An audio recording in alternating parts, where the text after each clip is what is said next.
Hello, I'm Transformers fan G138, and this is a video review of Stormer XL of LEGO's Hero Factory.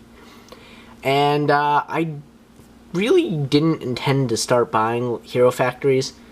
I think I have like a handful of them now just because I picked them up at Disney last year, and then at Disney this year, LEGO store downtown Disney, I picked up this guy. Realistically though, any video or picture I show of you of this guy does not do him justice. Honestly, what I'm looking at the screen and what I'm looking at in person, it looks like two completely different figures. Honestly, the picture on the box, I did not want this guy. However, they had this guy on display right under the box, and I'm like, I don't know why. And now I'm looking at the camera, and I have that feeling of why did I buy this? But then I looked up at the actual figure, and I look at this like, oh, this guy's awesome. And I don't know what gets lost. I guess it's just, it looks larger on the camera and a little more disproportionate than it does in person. And that's really unfortunate. It's not, per se, a photogenic action figure. Yeah, that sentence got me in trouble. Not really. It was just like a running joke with my parents. Anyway, you know, this is out of the Breakout series or whatever. I really don't pay attention to the story. But it does have handcuffs. Oop, and pull it apart.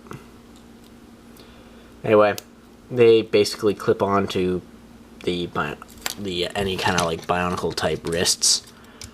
Handcuffs. You know, nice example there. This guy's cold variant, obviously. He's XL because he's supersized. I don't know if they actually made the Stormer out of the series a smaller one like they did with Rocka XL and Rocka 2.0.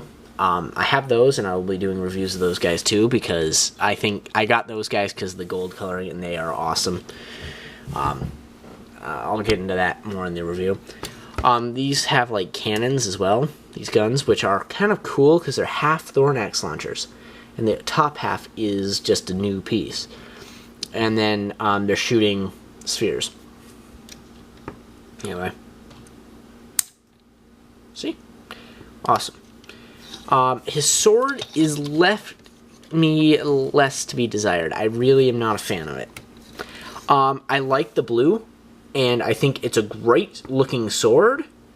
However, its assembly is pretty bad. I mean, they're loose in there, like, it needs to be double thick to really look good and not wiggle.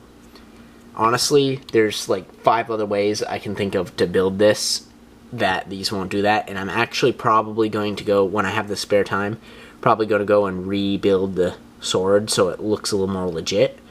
Because if I place this in his hand, he's got no hilt coming out the bottom of the hand, which is fine because there's a piece blocking it. But I like, you know, what he's holding on a handle, and there's just all this extra space up here. The hilt should be closer to his hand, and the handle should be, you know, sticking out the bottom. But personally, I don't really care if it's sticking out the bottom. I just don't want to see this extra space.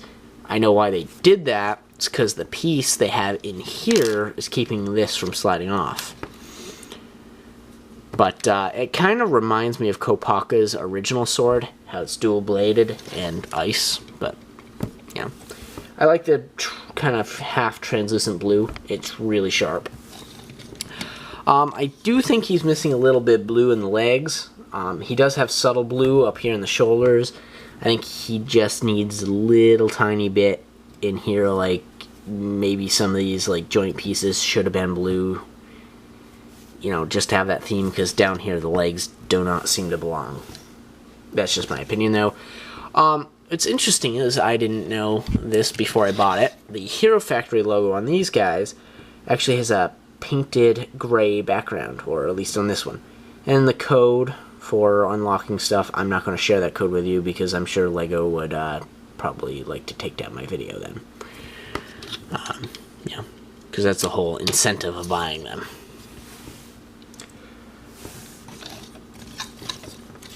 I mean, it's the same code for the same, each of the same action figure, but whatever.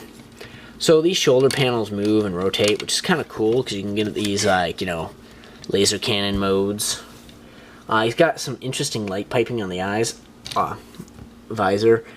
He's actually got some spaces in the helmet, which actually allow the light in, which is kind of cool. I think it adds more blue to it, and I like that. Also, on the box, it indicates these can come off as drones that search the planet for the biker dude, which I didn't really care about looking up the name of. So, you know, like a little camera or a laser cannon. Kind of reminds me of Laserbeak almost from Transformers.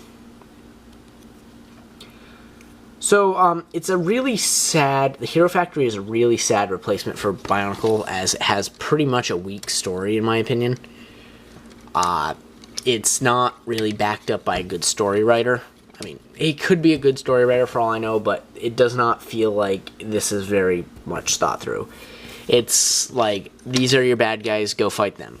Where Bionicle was kind of a little bit of mystery, like, okay, we're here, what do we need to do, what are we here for? We fight these guys, but we also do other stuff. We save the universe, we save the Notoran, we help people out. Toho are upstanding, kind of like samurai almost. Not even, because samurai started as tax collectors. But anyway. Also, there was an extra piece in the set, so I just put on his back so I can hide these and not lose them.